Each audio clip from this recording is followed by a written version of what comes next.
Welcome to Wolf's Watch. I'm Wolf. As always, keeping an eye out for tips, tricks, things that are going to help you scale up your business, seize the opportunities that this chaotic marketplace presents for you and your business. Today, we just got a quick talk about something that I have. This is a conversation I have had with business owner after business owner after business owner, executive after executive after executive. It is frustrating, and I want to share this with you so that you can avoid the potholes other people are driving their cars into, so to speak. I want to share with you 4 ways that you can guarantee your training for your employees will never work, will never get the results that you want to get. We're gonna have some fun with this. This is going to be snarky and this is going to go right to it. There are 4 things that are common practices that just absolutely assure you won't get the result that you need for your training. And it's you're going to get something to write with. You're going to know better. So don't make these mistakes. Don't do these things no matter what anybody tells you, because it is just going to completely derail your effort. You will be wasting your money. You'd be better off just not doing the training. So here's the first one. First way to guarantee that your employee, say you have an employee you want to develop, right? Somebody you want to pull up through the ranks. This is hugely important right now in the, with the quiet quitting issue, with the war for talent that's going on, and for the need to be able to be flexible and adaptable to seize opportunities to serve your customers better, to serve your clients better, right? To beat your competition, to grow your business. Well, here's one thing that go ahead and do this to make sure that it's all wasted effort. Send your employees to a big university to get an extension program or a certificate program, because by gosh, they got the top knowledge. That'll never work. It will always fail. Here's why. And it's not that the universities don't know what they're doing. They are really good at what they do. Educating. They do not train. They educate. They're 2 different things. Training is about skills transfer. You learn a new skill, you hone it, you learn how to apply it, and you go back to work and put it in practice. Universities don't do that. They're not designed to do that. That's not their intention to do that. And you're using the wrong tool to get the result that you're looking for. So if you want to waste your money when you need training for new skills for your employees, right? I'm not saying education is a waste of money. That's a whole nother conversation. The correct education, we're not even going to go. I'm not even going there. Say what you want, misquote what I'm saying here as much as you want. This is the fact. If you are attempting to develop your employees to be more productive in the workplace, if you send them for education, you're wasting your money. They need training so that they can hone skills and apply them immediately in the workplace. That's not what education is about. Education is about acquiring knowledge and information. So go ahead, send them to that big university. Send them to a UCLA extension. I love UCLA extension. I live in Southern California. I have been there a bunch of times. Great programs. It's not training. Go to that Stanford certificate program, or one of the best, Harvard. Send them to Harvard so you can waste even more money, because it's even more expensive if it's training that you need. Instead, if you really want to train them and get a result, send them to training, not education. So that's the first mistake. Here's the second thing. After you have sent them to training, not education, but you've sent them to a training program, wait for I'll tell you what, even better, 2 months, and then ask them why they're not applying what they've learned in the class. And I'll just say it like that, because guess what? 2 months later, they won't be. If that's when you're following up with them, they will have forgotten 90% of what they learned, and they won't be applying it on their job. Why would they? Didn't expect them to do anything different. See, there needs to be follow-up coaching. There's 2 things related to this, right? To this error. 2 things need to happen. There needs to be follow-up coaching on the job immediately after the training, like within 72 hours. And then there needs to be either every other week or at the minimum once a month follow-up for the next 90 days. And another follow-up 3 months after that, and because and another follow-up after that. Here's why. Because it takes 3 months to 12 months for them to completely integrate what they've learned on the job site. Doesn't mean it takes them that long to do it, to learn it, but it takes them that long to integrate it, to master it, to continue to hone and improve it. So do not, and this is usually a budgeting error, do not cut your budget going, oh, you know what? We got the training for cheap. If you're saying you got the training for cheap, stop wasting your money. Don't do it. You're just going to throw good money after bad. That's not really true. When the employees leave your company, because they will quit eventually in an environment like that, right? It feeds into some other problems, like you'll have more quiet quitting, you'll have more top talent leaving because they'll go apply those skills somewhere else, someplace that coaches and mentors them in applying it and mastering it, so they get way better at what they're doing. Not just a little bit, but we're talking massively better. And then the companies that they go to, if they're a competitor, you're in trouble. So here's the thing: you got to make sure. So one, you got to make sure there is an implementation coaching plan in place. If you cut that out of your budget, you're wasting your money. I had a client that someone that I knew socially that wanted to help with a issue they were having with their company, train their executive team on some issues, and said, "Look, here's how we need to structure this." I'm like, "No. This is what we're going to do. This is all the budget we got. Well, we can't work with that." And it's like, "Well, we don't want to do the follow-ups." I go, "Well, I made the mistake, and this was on me. This is on me. I made the mistake of going ahead and saying, all right, we'll do this. And we did a 1-day training for them.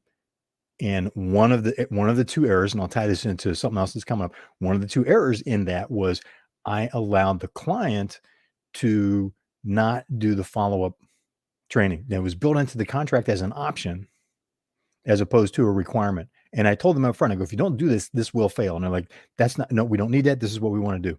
So that was on me. That was my error. Should not have taken the contract. Shouldn't have done a job for him because it wasn't going to work out. And it ended up not working out. And there were tears and recriminations, and it didn't work well for any of us. So that was an error on my part. From the same time, the CEO of that company made a massive error in being focused on, oh, no, we're going to do this one thing and it's going to change everything, right? No, unless it's an NLP based therapy session of some type, you're not going to get that kind of change, which is not what we were doing. There was a skills related thing. Second thing related to having coaching or not having the coaching or waiting to apply is not holding your managers accountable for coaching, right? You need to have a plan. You need to talk to whoever that trainee. You send someone for training, going to call them a trainee. Whoever that trainee reports to, whether it's you as the founder of your company, CEO of your company, or one of your managers, you or the manager, either you need to be prepared with an outline of, okay, here's how you're going to coach them. Here's the expectations. Here's what you're going to do. You got a plan on how you're going to coach this person to apply it. Because when they come back and start to apply it, they're going to have questions. They're going to they're going to stub their toe. They're going to make errors. They're going to not be clear on things. You need to coach them through that. You don't have to know what they've been coached on. You need to have the skill to coach them through resolving whatever issues come up, right? And then to continue to get better, learn things, apply the learning, and continue to get better at it as they're applying, so they get a higher level of mastery. And eventually you want them, this is a bonus, eventually you want them to teach others, right? Train others. But that's another topic for another time. So you need to be, if someone reports directly to you, you have to have that. If not, you need to coach and prepare your managers for playing that role so that they know how to coach, so that they know how to integrate the new expectations into that employee's performance expectations. When you're doing performance reviews, we've got sessions that we've done on performance reviews and the problems with that. So I'll leave that to those sessions, go back and we'll have more content on that in the future. But the thing is, there needs to be a plan in place, and you have to coach your managers so that they're prepared to coach the person who's been trained on applying the training, so that they know how to adjust the expectations that are set for that person in terms of their performance, right? If it's sales training, what's the sales improvement that's expected, right? If it's learning how to be how to do some new type of coding or work with a new software language, or to be better at running reports from a new accounting software that's been brought in. What is going to be different in what that person does in their job, and how's that going to be reflected in how their performance is reviewed? So that you can, because performance, at the end of the day, the performance reviews are really a powerful tool for you and your managers to develop the people. And I know there's other reasons that it gets done. The primary value in working with the employee is using that as a way of coaching them to become better employees so they can perform better, so that they can advance their career better, so that your company grows faster and more profitably, right? So that's two parts. Don't wait for 2 months after they've been trained to find out whether or not they're applying it and what's going on, because you can just assume that they're not doing it, because in 99.99999% of the times, in 99.99999% of the people, they're not going to be applying much at all. They're not going to be doing anything at all. So you can just ask them why they're not doing it, but don't. Instead, set the expectation for yourself and your managers on how you're going to coach them, and have a coaching plan, a follow-up plan with whoever's providing the training to help the person who's been trained or the group that's been trained through implementation. Okay, that's number two. So here's the third thing to do if you want to completely torpedo your training and make sure that it's never effective. Ready? Send people to skills training in order to fix organizational fit issues. It is not going to do a darn thing but burn your budget. And it happened. I've watched organizations do that, where it'll go, you know what? You just don't see the real problem is people aren't getting along. So let's go send them to training on how to better use the software system they're supposed to be using, so they stop arguing so much. That doesn't fit it. Or you've got someone that has the wrong mindset or is in the wrong position, and they're not fitting correctly in terms of their skills, their mindset, in what the seat that you've got them in, right? There's the saying of, got to have the right people in the right seats on the bus. You also got to know how to define your seats correctly, so you've got the right seats on the bus to begin with. We talked about that recently. Now, let's come back to the point here. You're using the wrong training, right? If it's an EQ issue, right, emotional quotient, then they need to go to EQ training, not to an analytical training, not to some other form of job skills. Be better at running a program, a software program, or being better at using a piece of equipment in the factory. That's not going to help. Here's an example. A company that I work for, I won't say the name so they can tell the story with some detail. There was a large company building big product, and the senior management had someone that they wanted to promote to the VP of manufacturing. This person was going to have 6,500 people report to them. They sent this person to training in order to prepare them for the position, see if they were going to work in that position, because this person was someone that was he was a retired Marine. They'd been very successful in the Marine Corps. He built a team that would just literally crawl across broken glass for him.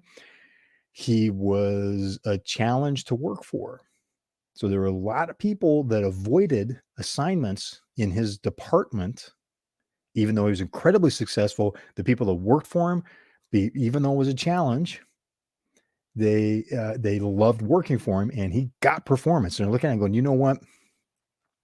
This is the best pick. This person is the best pick because of his leadership ability, his ability to build teams that are cohesive. As the military says, cohesive unit, right?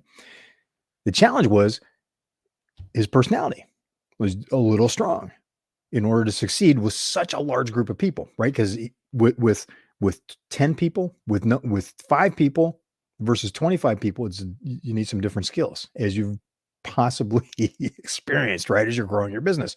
When you go up to several hundred people, as he had on his team in his department, that's a different skill set, right? So his experience in the military is like a battalion commander now, but he's going to be going battalion. Now, if you're familiar with the military, I may have gotten the number wrong in terms of the unit definition wrong in terms of the number of people. I apologize for that. But he's moving up chain of command, right? So in this case, to get to 6,500 people, needed to temper the personality a little bit, not really do things different. It was how he went about it. So what did they do? They sent him to assertiveness training. Now imagine that. A successful Marine Corps officer really doesn't need assertiveness training. And this was a question that I asked at the time. I was like, going, what's going on here? Why on earth would you send this guy? I knew him. I'd worked with him and loved working with him, and got the fact that he did things just so. And if you weren't following the program as he defined it, he'd have you standing tall, right? And I was okay with that. Some people weren't. And I'm looking at going, why on earth would you take someone that has such a strong personality and send them to assertiveness training? The whole challenge is he's overly assertive. And when I got back, I had a mentor and senior manager. He goes, no. He goes, look, here's the thing. Assertiveness training isn't necessarily just for that. In this case, we're sending him to assertiveness training so he can see there's a different way to look at how he can be strong and assertive and dial it back in a sense so that a broader range of personalities, a broader range of people will work for him so that he can be effective at building a 6,500 person team as opposed to a 300 person team. It's like, made sense. He got the position, right? And he agreed to the assertiveness training, got the position, succeeded wildly. He was an incredibly effective VP and was able to lead the manufacturing program where it needed to go for the build of that product line. So in this case, it was picking the right training to solve the problem. Right? It's like early in my career, my first job out of college was with Hughes Aircraft. And I'm dating myself a little bit.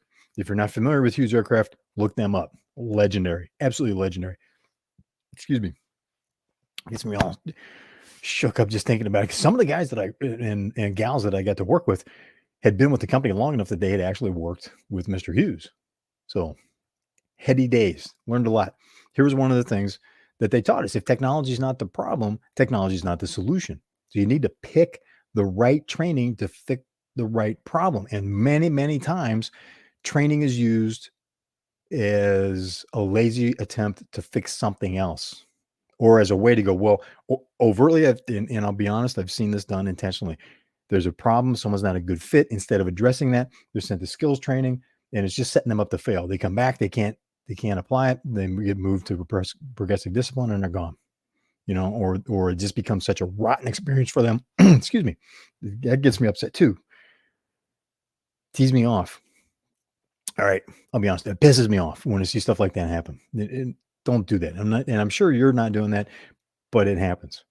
So don't send people to the wrong training. Pick the right training to fix the problem. And if it's an organizational fit problem, address the fit. That's tough. That's always emotionally challenging. It should be, right? We make tough decisions. In building your business, you have to make tough decisions. Don't shy away from them. If you're going to send someone to training, make sure the training is appropriate for the problem you're attempting to solve, what you want them to achieve after the training. And here's the fourth thing, and this is the biggie. I should have flipped these around for you and done a countdown. On this one, this is the thing that defeats training every single time. When training fails, this is always there. It's one of the top two causes of whatever in that specific scenario. This will always be one of the top two causes for the training to have failed. If you want it to fail, do this. And I'm looking down because I'm going to read this. Expect everyone not trained to go along with the trained person doing things differently. Right? You send someone out for training, or you send a team or a bunch of people out for training, or you have someone come in and do training.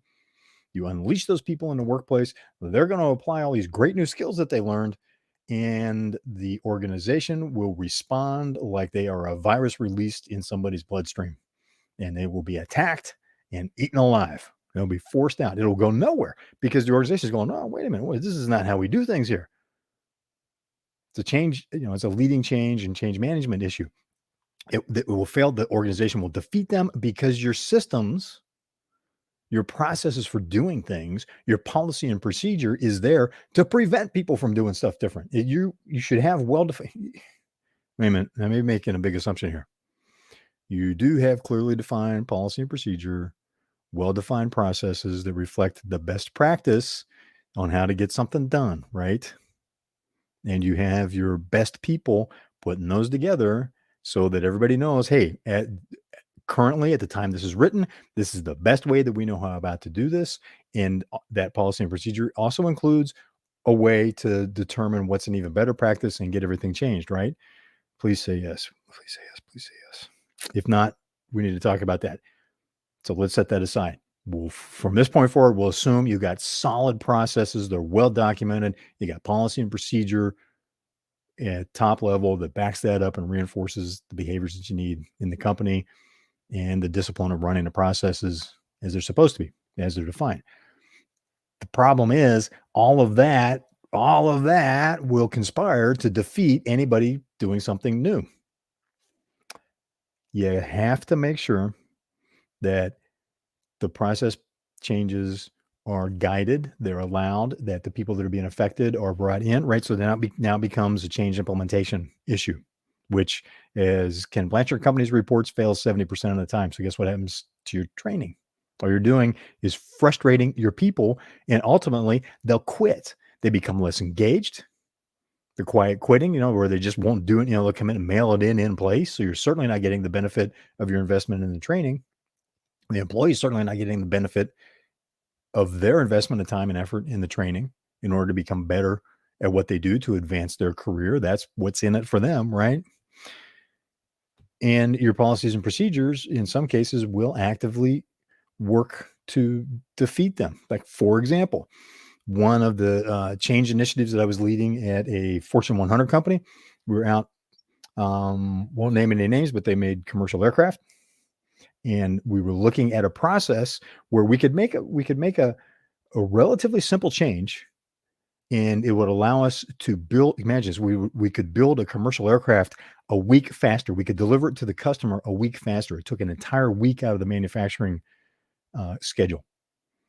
And think about how much it costs to run a factory per day with 2.5 million square feet. At that facility, that campus had 2 million square feet of manufacturing space. So imagine the cost of that on a day-to-day basis, just to keep the lights on, the people employed, payroll, right? So we're reducing it. We're not laying anybody off. It's just gave us a chance to reallocate those people doing other things. Well, here's the problem. The way that we were going about the change violated policy and procedure. We couldn't get the change made. Not only could we not get the change made, now we're getting hauled in front of review boards and threatened with firings. Myself, and I was leading the team, I was doing it. So, I stood strong for the team and said, hey, we started sorting it out. The policy and procedure defeated the company's ability to make changes like that needed to be made. How crazy is that? It sounds ridiculous. It was ridiculous. And it's one of those things where everybody around the table, from manufacturing floor to people sitting in the boardroom, are scratching their heads and going, how do we fix this? Because there's, the thousands of, when you get on a scale that large, there's thousands of people involved. We had multiple unions involved and multiple skills. It's like multiple customers affected. So it's like, who has the authority to do what? So the policy and procedures that are in place in order to protect, to protect the not just the company, but protect the customer, but ultimately to protect you when you're flying on a commercial aircraft, right? Puts a firm straitjacket on everybody's behavior, because when we know something works, we don't want anybody deviating from it. Because when you change something on an aircraft manufacturing line, commercial aircraft, that can have some really serious side effects. So we have to be very, very careful with that. So there's some good reason for it. The problem that it created was now, okay, how do we work within that context to bring, because we've got new skills, new technology, we were introducing a new technology in that case. We ran into problems with how to implement it, because policy and procedure created barriers and disconnects. Now, say you've got a team of maybe 25 people right now, and you're on your way to 250. You've already got stuff like that built into your system, and you need to be on top of that, and it will show up in smaller things now that you can easily fix by making sure that you and your management team are working with people or teams of people that are being trained on guiding them through the process changes, updating processes to have, to make sure that the way that they're implementing it is actually getting a better result, the result that you wanted in the first place, which is why you invested in the training, right? The policy and procedure at a bigger level, bigger level that defines how the departments and the processes interact and how things get done. It needs to all be coordinated so that they can implement what they learned and continue to make changes. Otherwise, your organization, your small team will fight them and most likely defeat them. Especially if you've got a team of 200 now, that's where you get a very strong like antiviral effect. A good way to best way I can think to put it. It's an immune system effect when people attempt to make changes when they come back from training. So that's 4 things. You need to make sure you're sending them to training, not education. That's one. You got to have your management team prepared to coach and guide, and you need to have a second thing is you need to have a follow-up implementation coaching plan, from the training people and also for your management team so that they know how to work differently with the people that have been trained. And I'm making sure I'm getting the right answers here for you. I want to get a good summary, so I'm looking down here to read it. 3, you're making sure that you've got the right training for the results you want to get and for the problem you're attempting to solve. Don't use technology training for a soft skills issue. And 4th, make sure that you are leading them through making sure that the organization, the people that they work with, understand they're going to be doing things differently, and that you expect them to work through it. You participate in working through it, and you make sure the process documentation gets updated, and policy and procedure, which requires executive decisions on your part or your executive team's part, get made in order to update policy and procedure. Otherwise, don't waste your money on training. Because you miss any of those 4, and you are going to be at best in the Ken Blanchard Company's reported 70% failure rate for making changes in your organization. So there you go. It's a lot for a Thursday as this is being broadcast. It's a Thursday. Appreciate you being part of Wolf's Watch. If you want more on that, put it in the comments. You got questions, put it in the comments, because we keep track of people that are commenting after the live broadcast. When we're broadcasting live, bring questions. We can answer it live and have a conversation, because, hey, this is 21st century television. We're live and interactive. So thanks for being part of Wolf's Watch. I'm Wolf, and I will see you on the trail.